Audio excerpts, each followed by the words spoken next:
Ya sebagian sudah melihat hasilnya, tapi sebagian lagi juga masih, wah Pak Wali Kimbel Gedes, kampungku ki kok kena rob terus, sabar, pasti kita nggak akan tinggal diam. Ini baru menunggu saat yang tepat untuk perbaikan. Assalamualaikum warahmatullahi wabarakatuh. Selamat pagi, salam sejahtera untuk kita semua. Pemirsa Jateng Post TV, berjumpa lagi dengan saya Bejan Saidan dari channel YouTube Jateng Post TV, channel YouTube miliknya Koran Jateng Post di Semarang. Pemirsa, pada tanggal 10 Juni tahun 2022 ini, channel YouTube Jateng Post TV mendapat kesempatan sangat istimewa karena kita diberi kesempatan untuk bisa sowan kepada orang nomor 1 di Kota Semarang. Aduh, saya anak ke-10 sekaligus, saya anak ke-10 bukan orang nomor 1. Sekaligus kita ingin wawancara kepada Bapak Wali Kota Semarang atau Wali Kota Semarang. Beliau adalah Bapak Hendrar Prihadi. Selamat pagi Mas Hendi. Mas Bejan, selamat pagi para pemirsa Jateng Post TV, selamat pagi. Selamat pagi, nggih.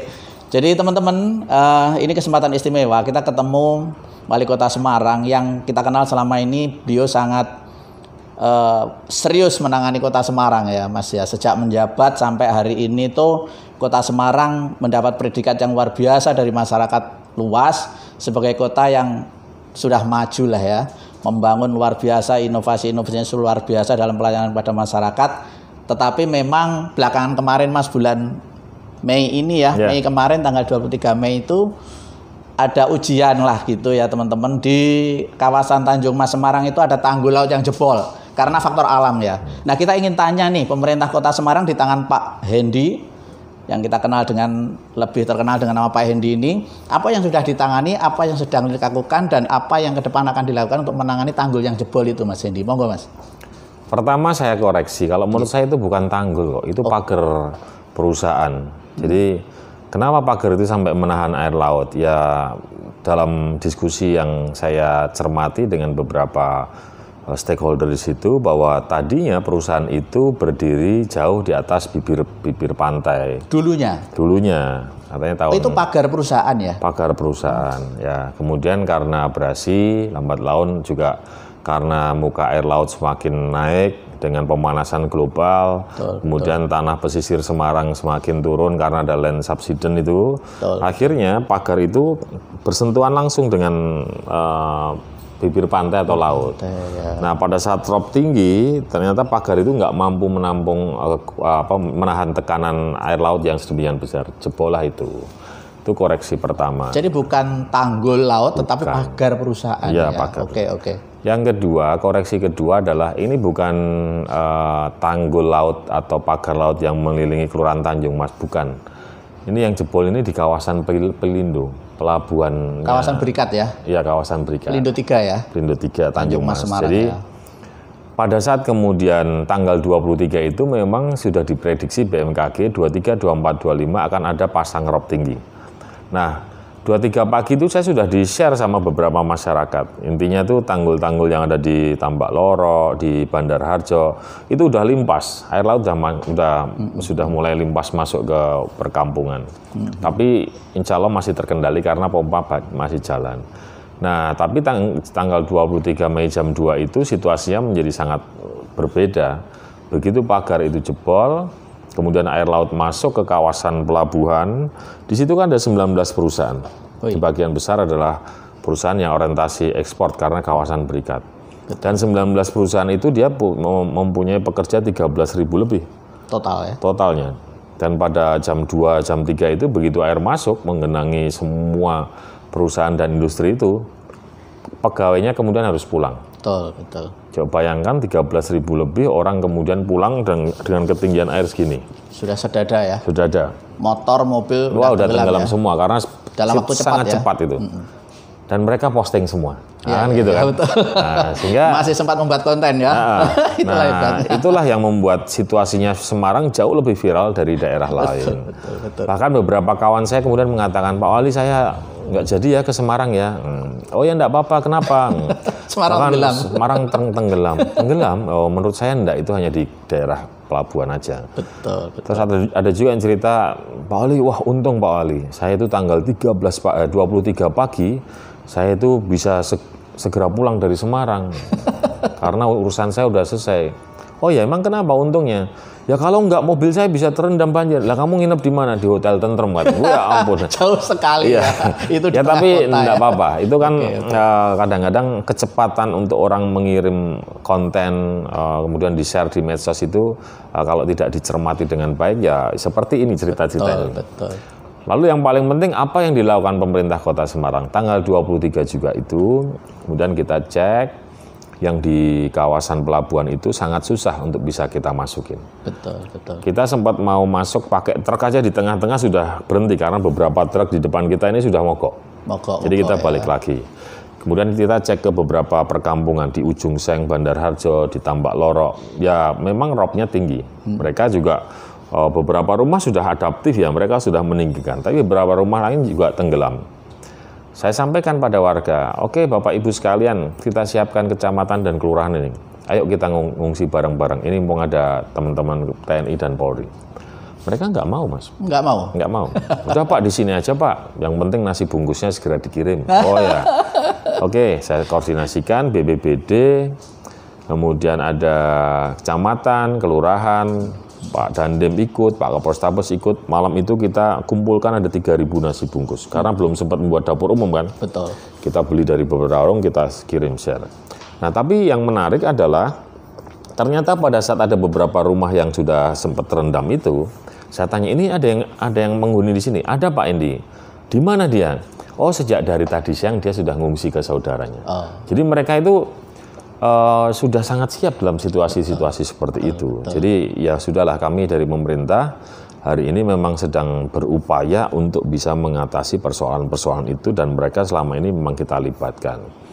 Mas kembali ke laptop. Akhirnya di Ujung Seng yang RW 1 yang tanggulnya jebol itu malam hari itu juga kami BPWS, BPBD, PU Kota, PU Provinsi, Basarnas kita masuk ke situ, kita kemudian sepakat besok pagi kita kerja. Sandbag semuanya disiapin malam ini. Kemudian tanggal 24 itu kita semuanya kerja. Alhamdulillah 24 sore tanggul yang di Ujung Seng bisa tertutup. Tinggal kita pompa keluar airnya. Tanggul, kalau nggak salah 2 tanggul yang jebol ya? Enggak, yang di Ujung Seng itu yang perkampungan. Oh, yang perkampungan. Yang di kawasan pelabuhan, beda ya ini pagar yang tadi jebol, itu begitu teman-teman kerja jam 9 pagi, jam 10 tuh air lautnya udah naik tinggi lagi. Wih. Wah, udah nggak berani kerja. Karena untuk bisa suplai materialnya aja kita lewat pelabuhan rakyat yang Tambak Lorok itu. Jadi mengirim materialnya pakai perahu, sandbag, kemudian ditaruh gitu, tanggal jam 10, jam 11 itu sudah ketutupan air laut lagi. Oke, kita tinggal lagi.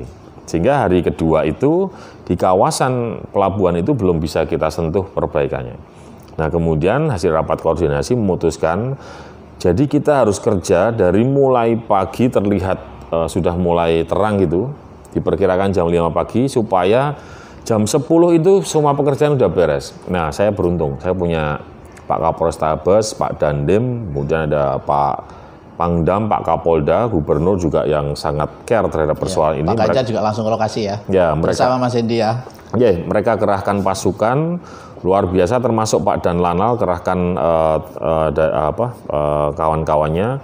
Mereka kemudian dari jam 5 pagi sudah apel, ngirim sandbag, kemudian ditutup, dan alhamdulillah tanggal 25 itu tanggulnya bisa ditutup sementara. Tanggal 25 ya? Ya, begitu sudah ditutup sementara, maka kemudian tinggal kekuatan pompa. Pompa itu 2 hari kemudian daerah situ bisa sudah dikatakan surut, lumayan kering dari tadinya segini. Setelah yang jebol ditutup, kemudian air yang ada di daratan dipompa kita waktu perlu 2 hari. Ya, nah sekarang pastikan ini kan sementara ini. Terus harus gimana nih? Problemnya kalau mau diatasi secara cepat pasti tidak bisa dilakukan APBN maupun APBD karena ini kawasan BUMN kan, Pelindo, disewakan ke Lamit Citranya. Maka alhamdulillah waktu itu kemudian Pelindo mengatakan sudah Pak, ini penanganan sementara ini akan kita sempurnakan karena ada beberapa pagar yang sudah retak juga.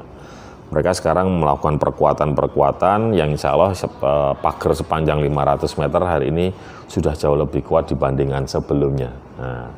Nah pasti ke depan perlu juga sentuhan rekayasa teknologi yang lebih canggih lagi supaya wilayah itu bisa dikitari oleh tanggul laut yang jenengan sampaikan tadi. Ya. Jadi rencana tanggul laut ini sebenarnya sudah ke pemerintah nih ya. Nah, ada lagi begini Mas, kalau yang tanggul laut yang sudah kita desain 3 tahun yang lalu adalah kawasan Tambak Lorok. Kawasan Tambak Lorok yang ada di Kelurahan Tanjung Mas itu warganya sudah dari bertahun-tahun yang lalu kita ajak ngomong untuk bisa relokasi. Atau ayo kita tata yuk misalnya jenengan ke Rusunawa. Nggak mau. Ada 2 alasan menurut mereka. Satu, mereka kerjanya di situ. Rata-rata nelayan. Ya. Yang kedua, mereka juga besar lahir di situ, udah turun-temurun. Maka kemudian diskusinya kita harus siapkan nih tempatnya supaya jadi tempat yang nyaman. Kalau saya bilang tempat yang di Tambak Lorok itu, mohon maaf menurut bahasa saya sudah tidak layak buat perumahan permukiman. Air sudah masuk ke rumah-rumah mereka juga, iya, iya. Pada saat rob tinggi. Iya. Tapi karena nggak mau pindah ya, kemudian kita bicara. Terus supaya nyaman gimana? Ya harus dibuat kaki kering, Pak. Ya gimana itu maksudnya? Kaki kering itu ya nggak ada rob lagi, nggak ada banjir di situ. Maka kemudian kita panggil pakarnya, BPWS kita libatkan, Kementerian PUPR kita libatkan. Kuncinya adalah kawasan Tambak Lorok itu nanti akan dikelilingi seatbelt, sabuk pantai. Ya. Nah, kemudian ke depan ya. Iya, ini sedang berproses. Kemudian sudah dihitung kebutuhannya sekitar 250 sampai 300 miliar. Pak Menteri setuju. Oke. Anggaran disiapkan, tapi sekali lagi nggak bisa dibangun segera karena ini tanahnya tanah Pelindo, swasta toh, BUMN maksudnya BUMN. Jadi APBN nggak bisa masuk situ. Maka kemarin selama 2 tahun ini kita berproses dengan Pelindo, kita juga telepon Pak Menteri BUMN untuk hal-hal seperti ini. Alhamdulillah tanggal 30 Mei yang lalu tanah Pelindo itu sudah diserahkan ke Pemkot. Nah, jadi dengan dasar sekarang ini tanahnya milik pemerintah, maka anggaran itu bisa kemudian dilakukan proses pelelangan. Ya, Pak Menteri lewat BPWS menjanjikan bahwa ini 2 tahun selesai. Jadi tahun ini dikerjakan, tahun depan sudah selesai, Tambak Loroknya akan tuntas. Ini yang rencana sabuk pantai itu ya? Ya. Bagaimana dengan keseluruhan Kota Semarang? Nah, kami menyadari sekali bahwa di awal-awal persoalan yang paling utama di Kota Semarang ini kan adalah rob dan banjir. Betul.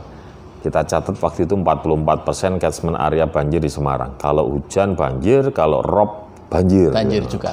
Karena sering banjir, infrastrukturnya jelek. Jalannya rusak kan gitu. Kawasannya jadi kumuh. Maka kami fokus ke situ.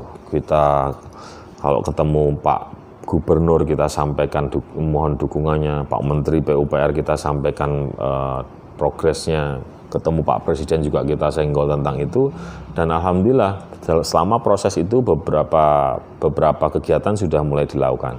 Sistem tenggang, sistem seringin, normalisasi banjir Kanal Timur, normalisasi banjir Kanal Barat, yang itu membuat persoalan-persoalan banjir semakin lama semakin berkurang. Banjir di tengah kota atau keseluruhan Kota Semarang termasuk ya? Termasuk rob. Karena kalau sistem banger, sistem tenggang, sistem seringin, itu air laut tuh nggak bisa masuk ke sungai lagi. Jadi dibendung, kemudian pada saat rob dia tidak bisa masuk ke daratan, pada saat hujan karena airnya tinggi ini dipompa keluar. Kita udah selesaikan beberapa buka tutup ya? Nggak buka tutup Mas, tutup aja. Tutup. Tapi ada pompa yang terus memompa air pada saat air hujan turun kenceng, kemudian permukaan di muara itu naik, pompa keluar. Pompa keluar ke laut. Kekuatannya kekuatan pompa. Kalau rob ditutup ya? Kalau ya memang dari awal sudah ditutup sungai, ya. Jadi itu. Gitu ya. Nah, alhamdulillah sudah mulai berkurang wilayah rob. Nah, memang finishing akhirnya dari sebuah proses yang cukup lama ini mungkin ya 5 tahun yang lalu ya. Tanggul laut yang kemudian dikombinasi dengan jalan tol. Sekarang sedang berproses ya? Ya, sekarang ini sudah mulai proses penyelesaiannya yang di jalur Demak masuk perbatasan Semarang. Mudah-mudahan tahun ini dikerjakan sampai 3 tahun lah, sampai tahun 2024. Kemudian juga ada satu lagi perencanaan yang sudah sangat matang, tinggal menunggu proses lelangnya adalah harbor tol. Harbor Toll itu dari Marina menyisir Laut Semarang. Semarang Barat ya? Ya, kemudian masuk ke Mangkang dan juga tembusannya ke kawasan industri Kendal. Kabupaten Kendal ya? Ya, jadi kalau 2 itu selesai, wah, alhamdulillah. Artinya alhamdulillah tuh aksesibilitasnya Semarang semakin komplit. Tidak hanya dari jalur selatannya Jawa Timur, tidak hanya itu, tapi nanti dari Jawa Timur itu panturanya itu juga akan bisa mengakses Semarang dengan lebih cepat. Dan yang kedua, jalan tol itu juga mampu menahan air rob masuk ke Semarang karena berfungsi sebagai tanggul laut. Oke. Nah, jadi sebetulnya penanganan secara komprehensif pemerintah sedang mengupayakan untuk membuat tanggul laut. Sedang berproses. Oke, tetapi sekaligus include dengan jalan tol ya? Ya. Oh, jadi di tanggul, kemudian atasnya untuk jalan tol. Iya. Oh, yang sekarang. Memang Mas Bujan baru tahu ini. Kalau konsep ini sebenarnya sudah lama, sudah lama. Tetapi memang konsep tanggul laut dengan tolnya itu kayaknya agak berbeda, Pak Wali. Oh, enggak. Enggak ya? Ini komprehensif ya? Ya. Jadi keseriusan pemerintah pusat terkait dengan penanganan rob banjir dan tol ini terutama untuk Kota Semarang sangat luar biasa. Tidak hanya di Semarang, di Pekalongan pun saya lihat pemerintah pusat juga mengeluarkan anggaran sangat besar untuk mengatasi rob. Kalau yang progres yang di Semarang ini, kalau kita jalan ke arah Demak, Kudus itu sudah mulai ditemukan bangunan-bangunan jalan tol yang menuju ke pesisirnya Semarang. Oke. Nah, ini tahun ini konon katanya proses lelangnya juga sudah selesai. Oke Pak Indi, mungkin agak detail sedikit tentang konsep tol sekaligus tanggul laut itu. Yang sekarang sedang berproses memang laut itu ditanggul ya. Ditanggul itu berarti kan dikasih tanah ya, dibendung ya, kayak sabuk pantai itu. Lalu atasnya untuk tol itu, atau tol tetapi tiang pancang gitu, yang di pinggir pantai sepanjang. Misalnya sekarang sedang berjalan kan Semarang Demak tuh. Ya, jadi kalau tiang pancangnya, saya rasa nanti konsepnya yang masuk ke kawasan pesisir ini, kalau saya tidak keliru adalah dengan urukan. Tapi di bawah urukan itu nanti akan ada anyaman bambu. Yang kemudian dipasang kayak tiang-tiang bambu sebanyak mungkin, kemudian ada alas anyaman bambu, baru ada urukan. Konon kata beberapa ahli, model seperti ini mengurangi laju penurunan tanah atau urukan tersebut. Ya. Baru di atasnya nanti ada jalan tolnya. Oke, kalau memang konsepnya itu saya kira sangat tepat ya. Karena kan air laut pasang itu betul-betul butuh tanggul ya supaya nggak ada daratan. Tapi kalau sekedar tol tetapi di pinggir pantai kemudian itu bentuknya tiang pancang, airnya kan tetap bisa lewat bawahnya tol. Iya.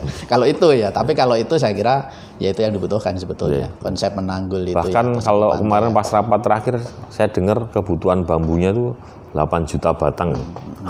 Untuk itu ya. Iya. Oke, Mas Hendy. Kemudian memang problemnya Semarang ini kan land subsidence ya, penurunan tanah setiap bulan, setiap tahun ya, bahkan di catatan alat ukur penurunan tanah di ini Mas, di stasiun pompa drainase milik Kota Semarang itu di Kali Semarang tuh memang terbukti betul tuh. Kira-kira sekitar 10 tahun itu 1 meter Mas penurunan tanah di sana. Tahunnya 10 sentian ya, 10 senti sampai 15. Setahun 10 senti. Itu kalau misalnya tahun 2050 bukan tidak mungkin memang kawasan pesisir benar-benar tenggelam ya Mas ya. Mau diatasi dengan model apapun ya. Ya kalau penghuninya atau warganya tidak ikhtiar ya tenggelam. Artinya kita diam aja melihat proses itu, pengambilan air tanahnya tetap dibiarin, kemudian warganya tidak mau menguruk permukimannya yang semakin tenggelam, ya akhirnya tenggelam. Tapi saya yakin kok bahwa apapun itu cobaan dari Gusti Allah itu akan bisa diatasi karena Allah meyakini manusia itu juga punya kemampuan untuk mengatasi tidak persoalan tersebut. Tidak akan menguji dengan berat sesuai di luar kemampuan orang itu ya. Tahun 2006 ada ahli dari Undip namanya Pak Suripin. Sekarang udah Profesor Suripin. 2006 itu beliau sudah mengatakan 2019 Semarang akan tenggelam. Nah sekarang udah 2022. Bukan saya membantah pernyataan itu enggak, karena pada saat disampaikan Prof. Suripin, ada 3 rekomendasi yang saya tarik. Pertama, bahwa itu akan bisa ditahan manakala kemudian dibuat embung-embung air, menahan air dari atas turun ke bawah, nah, kemudian jadi air tanah. Yang kedua, pada saat di wilayah tengah itu dimaksimalkan supaya pompa-pompa itu mampu mengairkan air ke wilayah yang lebih rendah.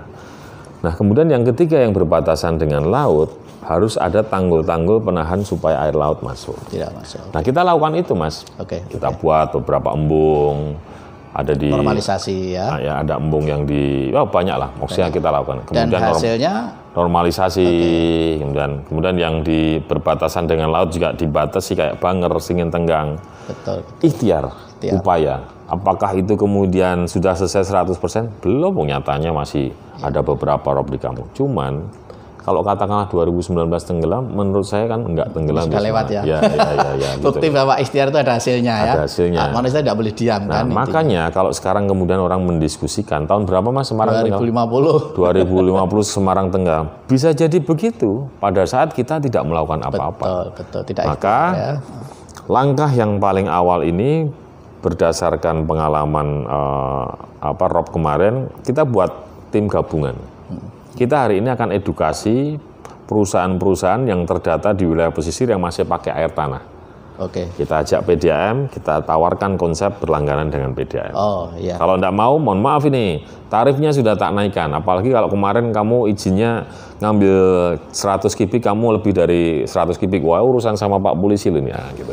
Gitu kita masuk situ. Salah satu penyebabnya memang pengambilan air tanah besar-besaran di kawasan pesisir utara ya, oleh industri ya. Itu yang mesti harus di stop ke depan ya, pelan-pelan ya. Oke Pak Hendy, memang hasilnya hari ini Semarang memang masih rob ya, musim rob. Atau musim hujan juga banjir, tapi tidak lama itu menggenang di tengah kota. Satu, tidak lama. Yang kedua, catchment areanya sudah berkurang. Kalau kita Presani misalnya dulu Kota Lama, Kota Lama itu orang nggak tertarik di situ. Kenapa?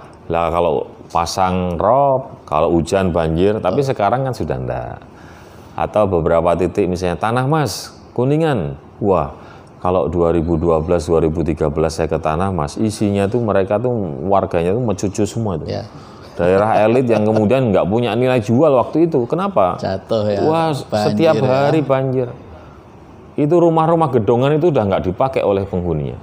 Tapi alhamdulillah sekali lagi dengan ikhtiar kita semuanya, daerah itu sekarang jadi kering. Nah kalau kita ke sana tuh mereka udah pada tersenyum ya. Sudah punya senyum. Sudah merasakan hasilnya Pak Wali Kota nih loh.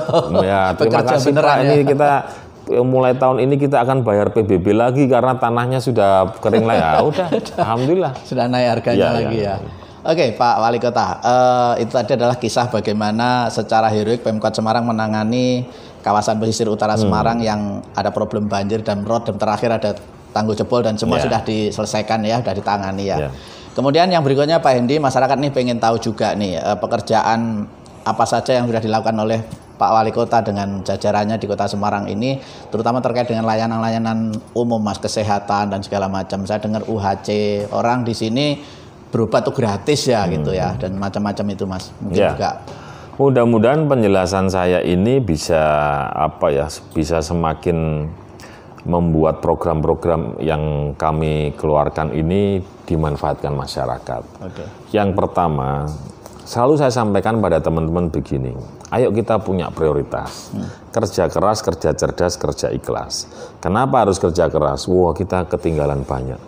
Hal-hal yang jelek itu masih banyak di Semarang. Kerja cerdas. Kenapa harus cerdas? Ya duitnya terbatas. Betul. Kemudian kekuatan resources-nya juga terbatas. Maka cari yang benar-benar hari ini jadi persoalan masyarakat. Dan ikhlas, harus ikhlas. Karena kalau nggak ikhlas, melayani Mas. Ya nggak ikhlas, ya tetap dapat gaji sih, nggak ikhlas. Tapi nggak dapat pahala. Nggak dapat pahala kan. Jadi kita ambil bonusnya harus ikhlas aja. Karena kalau menurut saya kalau kita ikhlas, happy, pekerjaan seberat apapun jadi nggak terasa berat. Nah, kemudian fokusnya di mana? Harus sehat dulu masyarakat Semarang. Karena kalau sehat, dia bisa sekolah, dia bisa kerja, dia bisa melakukan aktivitas sosial budaya. Apa problem utama kesehatan? Waktu itu, berobat mahal. Fasilitas terbatas. Nakesnya melayani ogah-ogahan karena gajinya kurang, kesejahteraan kurang. Dan beberapa catatan lain, infrastrukturnya, misalnya ambulannya sudah pada jelek dan lain. Kita lakukan perbaikan. kita gelontorkan dana ke situ, ambulannya sudah bagus, puskesmasnya semakin bagus, rumah sakit Wonosobo-nya juga bagus, kemudian pelayanannya meningkat. Tidak ada puskesmas yang jelek sekarang, Mas. Alhamdulillah, itu memang hasil dari checking kita ke lapangan. Kemudian masih ketemu lagi, Pak.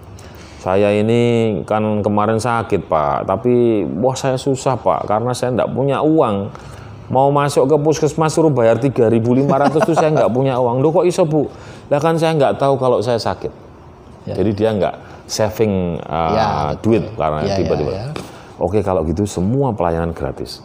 Semua masyarakat pada saat dia sakit asal dia mau di kelas 3 gratiskan. Hitung Pak Akam. Pak Dinas tak suruh itu. Nah, pada saat dihitung ketemulah sebuah program pemerintah pusat namanya BPJS.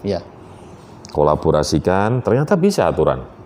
Akhirnya coverage kita semua warga Semarang hari ini berobat apapun gratis sepanjang mau dirawat di kelas 3 dengan UHC tadi.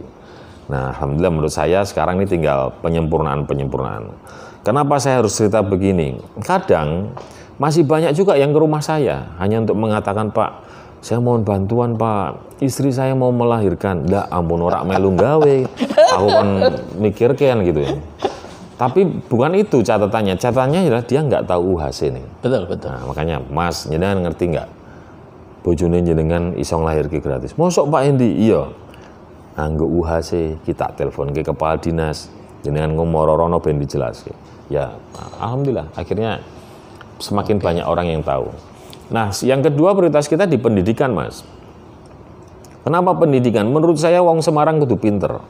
Betul. Kalau kita punya basic pendidikan yang baik, maka kita akan mampu berpikir tentang keluarga, lingkungan maupun kota ini dengan baik. Tidak asal, tidak emosian. Nah, pendidikan ini ketemu. Saya petati lagi. Sekolahnya beberapa sudah miris, hampir roboh. Kenapa begitu? Gurunya enggan-engganan karena per bulan waktu itu ada yang dapat 300.000, 500.000, Masya Allah. Gimana dia bisa fokus ngajar naik sebulan untuk semono? Akhirnya ada yang nyambi ngojek lah, nyambi apa guru gitu. Honorer tentu ya. Iya, honorer. Yang ketiga persoalan nih guru ini dibedakan sama PNS Pemkot karena katanya sertifikasi tidak dapat TPP. Tak catati, Mas. Terus yang lain-lainnya dan seterusnya waktu itu sempat nggak gratis semuanya, hanya yang miskin. Udah, kita punya program tahun 2013 semua sekolah negeri Semarang gratis. Nah, kan gitu. Sampai SMA waktu itu karena SMA masih di wewenang kota. Nah, kemudian karena undang-undang pemerintah daerah, SMA masuk ke tempatnya provinsi Pak Ganjar. Anggarannya ini sekarang kita masukkan ke sekolah swasta. Oh, gitu. Ya, jadi kita ke swasta ya. Jadi yang untuk menggratiskan SMA itu hari ini sudah mencapai 112 sekolah swasta di Semarang dari TK, SD, SMP. Maksudnya anggaran itu pindah ke swasta, lalu juga untuk swastanya gratis. Gratis juga ya, swastanya. Semua murid yang ada di sekolah itu gratis. Akhirnya itu juga membuat sekolah swasta tersebut berkembang. Karena contoh misalnya salah satu sekolah swasta SMP, setiap tahun dia terima murid itu 5 orang, 6 orang. Jadi gurunya ngajar satu kelas 5 orang, 6 orang.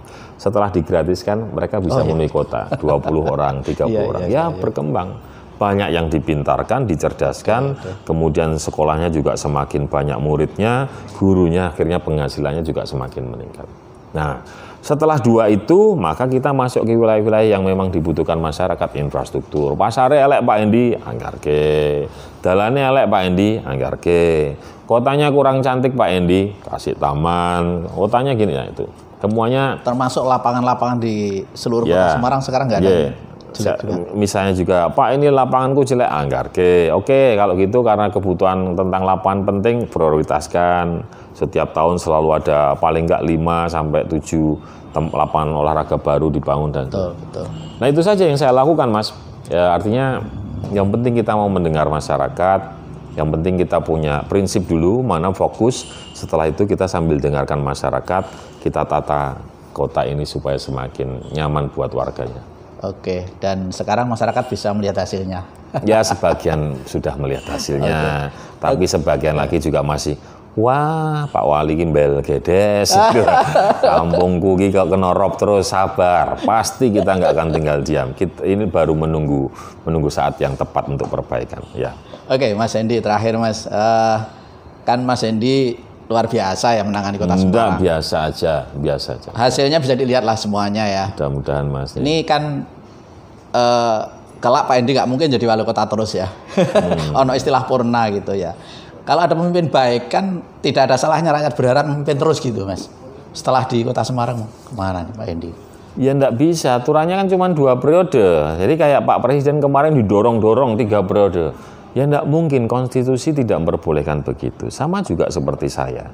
Jadi buat saya harus tahu diri. Hari ini kita dikasih kesempatan untuk jadi wali kota, dapat amanah, ya kesempatan itulah yang saya akan coba maksimal untuk membangun kota ini. Memang tantangan terbesarnya adalah tiba-tiba selama 2 tahun ini kita kena COVID, Mas. Betul. Wah, saya tuh kemarin membayangkan kalau nggak ada COVID itu mungkin Semarang lebih... Udah melompat lebih jauh ya. Jauh lebih moncar dari yang ada hari ini. Tapi sekali lagi, ya pasti ada hikmahnya. Semua hal itu pasti ada hikmahnya. Sehingga ya karena COVID kita berjuang melawan COVID dan hari ini kita pada sebuah titik untuk membangkitkan ekonomi lagi. Saya menuju ke arah sana. Oke, maksudnya setelah purna Mas Hendy mau kemana ya, nih? Ya Allah Mas Bejan. Orang sukses ini harus... Selesainya saya 2025, ini baru 2022, kok sedikit masih lama ya? Mas, kok udah ditanyain purna-purna, apa Mas Bejan udah bosan sama saya toh? jadi orang itu selalu melihat kalau ada pemimpin bagus harus dikawal terus. Ya, matur nuwun kalau mau dikawal, ya, gitu loh Mas. Ya. Paling tidak. Tapi itu, kan purnanya masih 3 tahun lagi nanti. Ya. Mas Hendy selesai 2025, kurang lebih nanti bulan. Berarti pilkada serentak 2024 sini tidak ikut ya? Nggak boleh. Semarang ikut, ya. Ikut. Tapi kan saya udah nggak boleh nyalon. Oh, Pak Hendy kehilangan waktu ya? Enggak kehilangan. Saya sudah sangat bersyukur kok. Ya. 2024 harus berhenti padahal belum berakhir ya? Ya, berhentinya nanti 2025 Maret karena itu proses pelantikan kepala daerah terpilih di 2024. Oke. Ya itulah makanya itu yang sedang dipikirkan juga warga Semarang nih Pak Hendy kalau sukses ya ke depan harus terus bagaimana bisa memimpin rakyat terus gitu loh Mas. Wah ya. Di tempat yang lain barangkali ya mungkin. Gini aja Mas Bejan, nanti kita podcast lagi pada tahun 2024. Oh siap. Sehingga kan sudah pas ya. Sudah ngerti. Sudah tepat ya. Kalau sekarang masih 3 tahun kok masih TKI purna. Lagu ya. Tapi penting itu. Ya, Mas, ya? Penting menjadi harapan Mas, harapan orang banyak. Mungkin terakhir aja Mas, soal perkembangan hotel di Semarang ya luar biasa menjamur. Beberapa kawan hotel itu kemarin ada diskusi itu, ini izin hotel di Semarang ini mau dikasih terus atau bagaimana nih gitu? Ya, pertanyaan itu pernah saya dapatkan tahun 2013, 2014. Waktu itu ketua PHRI-nya Pak Heru itu, bawa teman-teman hotel. Ya. Mereka ibarat kata tanda kutip komplain sama saya. Mereka mengatakan, Pak, ini kalau hotelnya izinnya dibuka terus Pak Ali, ini kita itu nanti perang harga. Nanti kita ini akhirnya investasi kita tidak sehat. Investasi kita nggak akan kembali. Tapi dalam hati saya begini, ya kalau pengusaha hotel kan pasti duitnya banyak, pasti ngitungnya udah teliti bener. Kecuali dia misalnya dodol warung Tegal ya, kita perlu kasih proteksi gitu ya. Tapi kalau pengusaha hotel masa proteksi. Tapi jawaban saya tidak begitu. Saya bilang, Pak Heru dan kawan-kawan, jangan tahu nggak bahwa nanti di Semarang akan dibangun jalan tol? Iya tahu, tapi kapan? Saya sudah sering dengar dari Pak Presiden. Itu jadi program prioritas. Jadi nanti dari Jakarta itu nyambung ke Surabaya, nanti aksesnya lewat Semarang. Wah, nggak mungkin Pak Hendy, sudah percaya sama saya. Yang kedua, waktu itu bandaranya masih, kata Pak Bibit, bandara terjelek di dunia. Pak Heru tapi memang iya ya, yang lama memang iya ya. Pak Heru tahu nggak? Itu juga sedang dalam proses antara TNI, kemudian pemerintah provinsi dengan Kementerian Perhubungan mau diperbaiki bandaranya. Alah masih lama Pak, sudah yakinlah sama kita nih bahwa saya sudah melihat sebuah proses itu. Sampai intinya bahwa Pak Heru, saya yakin nanti kita pasti butuh kamar. Kita jangan diskusi hari ini tuh mana telur mana ayam, tapi kita persiapkan kunjungan wisatawan yang keren ini nanti suatu saat. Nah, tahun 2018 semuanya tuntas, Mas. Dan kalau saya tanya sekarang, kalau Semarang itu tadinya kamar hotelnya itu penuh di weekdays ya, Senin sampai Kamis. Sekarang weekend nyari kamar di Semarang susah. Artinya pariwisatanya meningkat. Betul. Nah, artinya kalau sekarang masih ada yang tanya begitu, saya akan jelaskan lagi. Tol yang akses utara, itu kan masih dalam sebuah proses. Peluang dari Kudus, Pati, kemudian Tuban, mana lagi tuh, Lasem, sampai ke arah Surabaya itu lewat situ kan semakin banyak. Yang kedua, saya ingat itu, waktu meresmikan Bandara Ahmad Yani, Pak Presiden sudah perintahkan sama Pak Menteri Perhubungan. Pak Menteri, ini bandaranya sudah bagus, runway-nya tolong ditambahi lagi 400 meter, supaya pesawat berbadan besar bisa masuk. Nah, Airbus ya. Ya, sekarang ini bandara kita ini flight-nya terbatas. Kenapa? Karena pesawatnya itu juga pesawat kecil yang penerbangannya itu penerbangannya nanggung-nanggung. Semarang Jakarta ya jadi tidak laku ada jalan tol. Semarang Surabaya ya jadi nggak laku. Tapi coba bayangkan kalau itu pesawat berbadan besar. Dari Semarang, Singapura, Hong Kong, kemudian juga ke negara-negara yang wisatawan asing ya. Itu pasti luar biasa dan itu butuh kamar hotel. Iya, betul. Jadi saya rasa kalau hari ini ada kawan-kawan yang menanyakan ke Mas Bejan tentang itu, dijelasin aja. Siap. Masih ada peluang nih. Jadi kita harus persiapkan selesainya jalan tol utara yang lewat pantai Semarang dan juga penambahan bandara 400 meter runway-nya. Belum lagi destinasi-destinasi lain yang coba kita buat. Kota lama luar biasa. Mudah-mudahan Mas, tinggal kita rawat. Pak Hendy, Pak Wali Kota Semarang ingin ngobrol panjang tentang program dan capaian apa saja, begitu banyak sukses ya, tidak mungkin kita ungkap di sini. Belum sempurna, tapi mari kawan-kawan masyarakat terutama di Semarang kita bareng-bareng lah bergerak bersama. Kalau tidak kita yang mencintai kota Semarang ini siapa lagi? Maka ini waktu yang tepat untuk kita saling berkolaborasi, cinta, bangga, lakukan sesuatu hal besar kecil itu yang penting ikhlas untuk kemajuan kota Semarang. Siap, terima kasih sekali. Ngobrol panjang tapi waktu juga yang membatasi kita, Pak Hendy. Mudah-mudahan apa yang kita bicarakan dengan Pak Wali Kota Semarang menjadi inspirasi untuk kita semua. Kita bangga punya wali kota yang luar biasa. Alhamdulillah. Kita doakan sehat terus dan ke depan masih terus bisa memimpin rakyat, Mas. Amin. Mas Bejan. Terima kasih sekali Pak Hendy. Saya Bejan Saidan undur diri. Assalamualaikum warahmatullahi wabarakatuh. Mas Bejan, diunjuk, monggo. Terima kasih. Tas dulu. Ya. Bismillahirrahmanirrahim.